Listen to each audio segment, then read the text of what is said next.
ব্রহ্ম মুহূর্ত কি? কি ঘটে এই ব্রহ্ম মুহূর্তে? ব্রহ্ম মুহূর্তে ঘুম থেকে ওঠার বৈজ্ঞানিক ব্যাখ্যাই বা কি? ব্রহ্ম মুহূর্তে কোন কোন কাজগুলি করণীয় এবং কোন কোন কাজগুলি নিষিদ্ধ? ব্রহ্ম মুহূর্তে কি সকলকেই ঘুম থেকে ওঠা প্রয়োজন? ব্রহ্ম মুহূর্তে ঘুম থেকে উঠে কোন মন্ত্রগুলি জপ করা উচিত, যেগুলো আপনার জীবনে সাফল্য বয়ে নিয়ে আসবে? মূল কথা, ব্রহ্ম মুহূর্ত সম্পর্কে আপনি যা যা জানতে চান তার সব কিছুই রয়েছে এই ভিডিওতে। নমস্কার, ঈশ্বরতত্ত্ব চ্যানেলে আপনাদের সবাইকে স্বাগত। আমি দীপান্বিতা শুরু করছি আজকের এই ভিডিওটি শুরু করার আগে যারা এই চ্যানেলে নতুন তারা এই রকম ধর্মীয় ভিডিও পেতে এবং নিয়মিত গীতা পাঠ শুনতে চ্যানেলটিকে অবশ্যই সাবস্ক্রাইব করুন। ভিডিওটি যদি ভালো লাগে অবশ্যই একটি লাইক করবেন এবং কমেন্টে রাধা মাধবের জয়গান করতে ভুলবেন না যেন। তাহলে শুরু করা যাক আজকের এই ভিডিও। প্রথমেই আসি, ব্রহ্ম মুহূর্ত কি? ব্রহ্ম মুহূর্ত বলতে ঠিক কি বুঝি? ব্রহ্ম কথাটির অর্থ ব্রহ্মা তথা বিশ্ব, আর মুহূর্ত কথার অর্থ হচ্ছে সময়। ব্রহ্ম মুহূর্ত কথার অর্থ হল এই বিশ্বের সময়। হিন্দু সংস্কৃতি অনুসারে এই সময়কে সৃষ্টিকর্তা ব্রহ্মার সময় হিসেবেও ধরা হয়ে থাকে। ভারতীয় সংস্কৃতি অনুসারে 24 ঘন্টাকে মোট 30টি মুহূর্তে ভাগ করা হয়েছে। এক একটি মুহূর্তকে মোটামুটি 48 মিনিট করে ধরা হয়ে থাকে। এভাবে দিনে 15টি এবং রাতে 15টি মুহূর্ত ধরা হয়েছে, আর রাতের 14তম মুহূর্তকে ব্রহ্ম মুহূর্ত বলে উল্লেখ করা হয়েছে। প্রসঙ্গত, সূর্য উদয়ের আগে দুটি গুরুত্বপূর্ণ মুহূর্ত থাকে। এই দুটি গুরুত্বপূর্ণ মুহূর্তের প্রথম মুহূর্তকে ব্রহ্ম মুহূর্ত বলা হয়।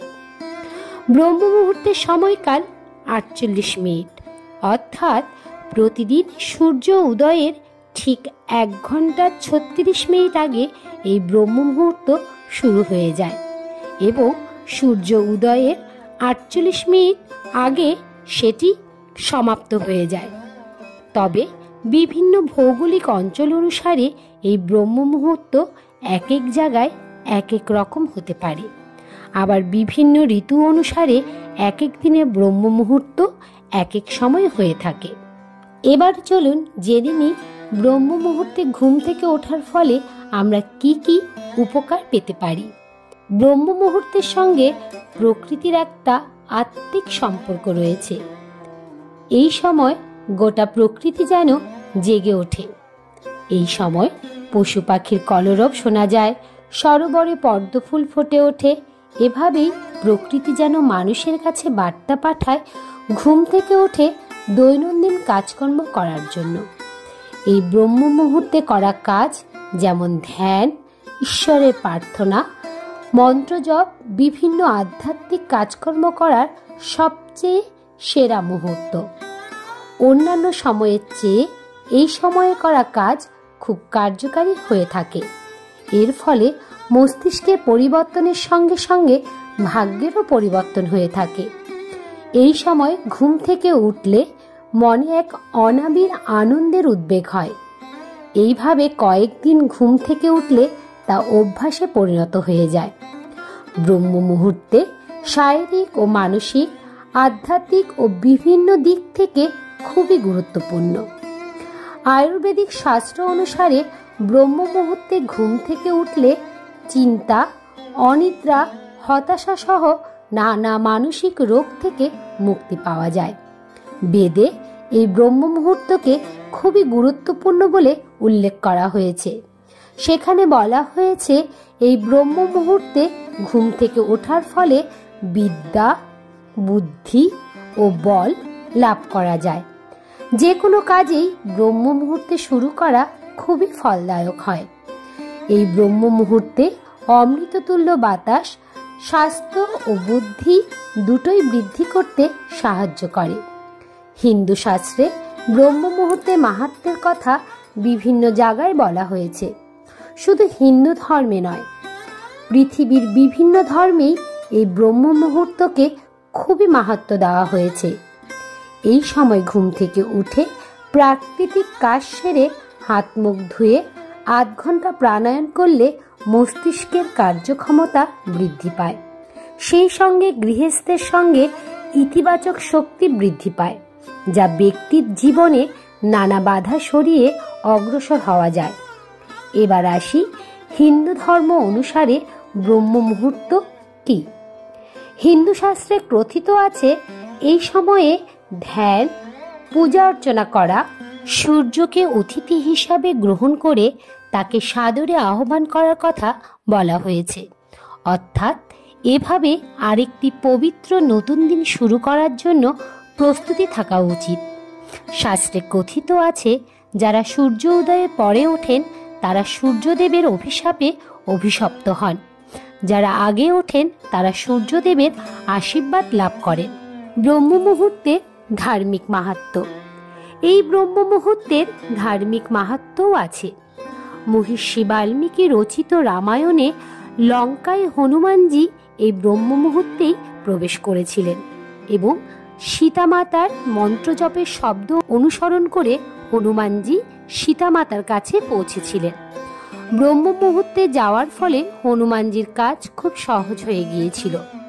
ব্রহ্ম মুহূর্তে ওঠার ফলে প্রত্যেকটি ব্যক্তির জীবনের সফলতার ক্ষমতা অন্যান্য ব্যক্তির তুলনায় অনেক বেশি পরিমাণে থাকে। মোটামুটি ভোর 3টে থেকে 5টা পর্যন্ত ব্রহ্ম মুহূর্তের সময় ধ্যান ও মন্ত্র জপের জন্য আদর্শ সময় হিসাবে বিবেচনা করা হয়। এই সময় আমাদের একাগ্রতা আমাদের দেহের কেন্দ্রস্থলে থাকে। বিভিন্ন যোগগুরু বলে থাকেন, ধ্যান করতে উপযুক্ত সময় হলো এই ব্রহ্ম মুহূর্ত, কেননা এই সময় আমাদের মনের প্রকৃতি খুবই শান্ত থাকে এবং এটা এমন একটি সময় যা আমাদের মনের সাথে আমাদের অতীতের সম্পর্ক প্রায় বিচ্ছিন্ন হয়ে যায়। এই সময় যে কোনো কাজে মনোনিবেশ করা খুবই সহজ হয়ে যায়। মনোনিবেশ ও একাগ্রতা যে কোনো কাজের প্রধান চাবিকাঠি। আমরা আমাদের কাজে যত একাগ্রতা বাড়াবো সেই কাজ ততই সফল হবে। গুরু দ্রোণাচার্যকে জিজ্ঞাসা করা হয়েছিল, সমস্ত কৌরব এবং পাণ্ডবদের মধ্যে কেন অর্জুন সর্বশ্রেষ্ঠ ধনুর্ধর হয়ে উঠল? তখন গুরু দ্রোণাচার্য বলেছিলেন, অর্জুনের একাগ্রতার জন্যই সর্বশ্রেষ্ঠ ধনুর্ধর হতে পেরেছিলেন তিনি, কারণ অর্জুন প্রত্যেকটি কাজ খুবই একাগ্রতার সঙ্গে করে থাকে। সে রাত্রেবেলা ধনুর্বিদ্যা অভ্যাস করত, তিনি তার নিদ্রাকেও নিয়ন্ত্রণ করতে পারত। ব্রহ্ম মুহূর্ত সম্পর্কে এবার জেনে নেওয়া যাক বৈজ্ঞানিক ধারণা। বিভিন্ন আন্তর্জাতিক যোগা ও বিভিন্ন সংস্থা জানিয়েছেন, এই ব্রহ্ম মুহূর্তের বাতাসে সবচেয়ে বেশি পরিমাণে অক্সিজেন থাকে। এই অক্সিজেন আমাদের দেহে হিমোগ্লোবিনের সঙ্গে মিশে অক্সি হিমোগ্লোবিন তৈরি করে, যা আমাদের শরীরের পক্ষে খুবই উপকারী। এর বিভিন্ন উপকারী দিক রয়েছে। প্রথমত, শরীরে রোগ প্রতিরোধ ক্ষমতা বাড়িয়ে তোলে। দ্বিতীয়, শরীরের উচ্চ স্তর বৃদ্ধি করে। তৃতীয়, রক্তে ব্রিজের মাত্রা স্বাভাবিক রাখে। 4, শরীরের বিভিন্ন ব্যথা যন্ত্রণা থেকে মুক্তি পাওয়া যায়। 5, শরীরে খনিজ ও ভিটামিনের উপযোগিতা আরও বৃদ্ধি করে। বিজ্ঞানীরা বহু পরীক্ষা নিরীক্ষা করে দেখেছেন, এই ব্রহ্ম মুহূর্তে বাতাসে দূষণের মাত্রা সবচেয়ে কম থাকে। ফলে এই সময় ঘুম থেকে উঠলে আমাদের শরীরে মেলাটন হরমোন ক্ষরিত হয়, যা আমাদের শারীরিক ও মানসিক স্বাস্থ্য ভালো রাখে। ফুসফুসের ক্ষমতা বাড়াতে সাহায্য করে। মানবদেহে শ্বাস প্রশ্বাসজনিত বিভিন্ন রোগ থেকে মুক্তি লাভ হয়। এছাড়াও পাচনতন্ত্র শক্তিশালী হয়ে ওঠে এবং বাড়তি মেদ ঝরাতেও সাহায্য করে। অর্থাৎ মন ও শরীর দুটোই সুস্থ হয়ে ওঠে, ফলে ব্যক্তি আয়ু বৃদ্ধি পায়। এবার চলুন জেনে নিই ব্রহ্ম মুহূর্তে কোন 5টি কাজ অবশ্যই করা উচিত আমাদের পূর্বপুরুষরা বুঝতে পেরেছিলেন যে ব্রহ্ম মুহূর্তে নির্দিষ্ট কিছু কর্ম নিজের চেতনার সঙ্গে সমন্বয় স্থাপন করতে পারে। এই কর্মকাণ্ড ব্যক্তিগত ও জাগতিক উভয় সহযোগিতা করে। যেমন 1. ধ্যান। ধ্যান হলো নিজের চেতনার সঙ্গে মিলিত হওয়ার সবচেয়ে ভালো উপায়। সারা বিশ্ব যখন নিদ্রামগ্ন, তখন ধ্যানের চেয়ে আর ভালো সময় কি হতে পারে? এই সময় আপনার সচেতনতার মাত্রা সবচেয়ে ভালো থাকে। সহজ সমাধি ধ্যান হলো অন্যতম সেরা ব্রহ্ম মুহূর্তের ধ্যান। 2. জ্ঞান সম্পর্কযুক্ত পড়া অথবা শোনা। অষ্টাঙ্গ হৃদয় অনুসারে আধ্যাত্মিক জ্ঞান ও প্রজ্ঞা উপলব্ধি করার জন্য ব্রহ্ম মুহূর্তই সবচেয়ে উপযুক্ত সময়।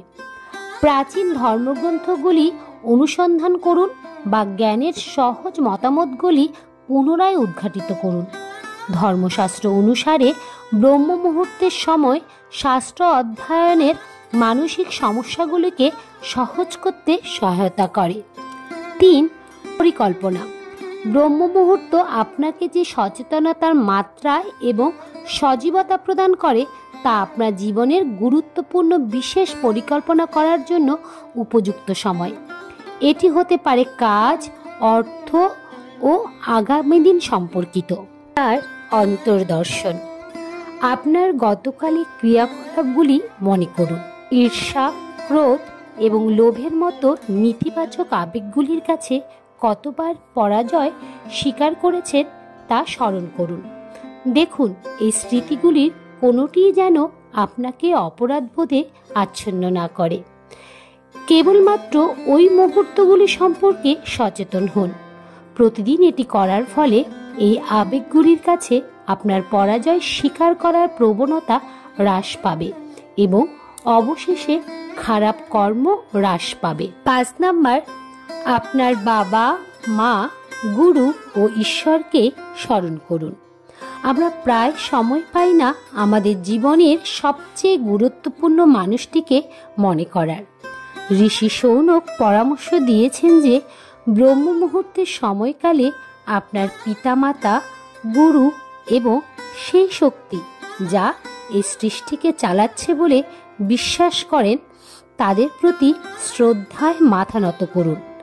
এই শক্তিকে ঈশ্বর বা জাগতিক শক্তিও বলতে পারেন। এবার জেনে নিই ব্রহ্ম মুহূর্তে যেটি করা যাবে না সেই কাজগুলি কি। ভোজন করবেন না। ব্রহ্ম মুহূর্তে খাওয়ার ফলে শারীরিক অসুস্থতা দেখা যায়, তাই এই সময় কখনোই খাদ্য গ্রহণ করবেন না। মানসিক চাপ পড়ে এমন কাজ করবেন না। এমন কোনো কাজ করবেন না যাতে খুব বেশি মানসিক শ্রম দরকার হয়, এর ফলে আয়ু হ্রাস পায়। সকলকেই কি ব্রহ্ম মুহূর্তে ঘুম থেকে ওঠা প্রয়োজন? অষ্টাঙ্গ হৃদয় অনুসারে কেবলমাত্র সুস্থ সবল মানুষই ব্রহ্ম মুহূর্তে শয্যা ত্যাগ করবেন। যাদের ব্রহ্ম মুহূর্তে ঘুম থেকে ওঠার কোনো প্রয়োজন নেই, যেমন গর্ভবতী মহিলা, শিশু, প্রবীণ ব্যক্তি, যারা আগে থেকে এই সময়কালে ঘুম থেকে ওঠার অভ্যাস নেই, অসুস্থ ব্যক্তি, শারীরিক ও মানসিক যে কোনোভাবে। এবার চলুন জেনে নেওয়া যাক ব্রহ্ম মুহূর্তে কোন কোন মন্ত্রগুলি জপ করা উচিত। ব্রহ্ম মুহূর্তে ওঠার পর হাতের তালু দেখে নিজের ইষ্ট দেবতাকে স্মরণ করুন। তারপর এই মন্ত্রটি জপ করুন। এই মন্ত্রটি হল গায়ত্রী মন্ত্র। ওম ভূ ভুবৎসঃ তৎসবিতুর বরেণ্যম ভার্গো দেবস্য ধীমহি ধিয়ো ইয়ো নঃ প্রচোদয়াৎ। ব্রহ্ম মুহূর্তে গায়ত্রী মন্ত্র জপ করার পাশাপাশি ধ্যান মুদ্রায় বসে মহাদেবকে স্মরণ করে ওম শব্দটি উচ্চারণ করতে পারেন।